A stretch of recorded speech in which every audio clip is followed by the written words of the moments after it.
નમસ્કાર, આપ જોઈ રહ્યા છો ઇન્ડિયા ન્યૂઝ ગુજરાત અને હું છું આપની સાથે કોમલ અગ્રવાલ। શરૂઆત કરી મહત્વના સમાચારોથી તે પહેલા મોટા સમાચાર ઉપર નજર કરીએ।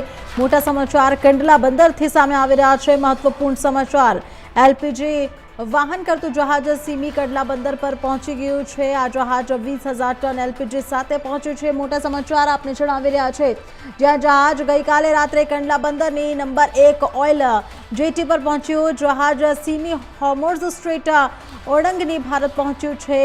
13 મેના રોજ હોર્મુઝ સ્ટ્રેટમાંથી પસાર થયું એલપીજી અનલોડિંગ કરવામાં આવી રહી છે। તો મોટા સમાચાર આપને જણાવી રહ્યા છે, આ જહાજ 20,000 ટન એલપીજી સાથે પહોંચ્યું છે। જહાજ ગઈકાલે રાત્રે કંડલા બંદરથી પોર્ટ નંબર 1 ઓઇલ જેટી પર થયું। જહાજ હોર્મુઝ સ્ટ્રેટ આગળની ભારત પહોંચ્યું છે। 13 મેના રોજ હોર્મુઝ સ્ટ્રેટમાંથી પસાર થયું એલપીજી અનલોડિંગ પ્રક્રિયા પણ શરૂ કરવામાં આવી ગઈ છે।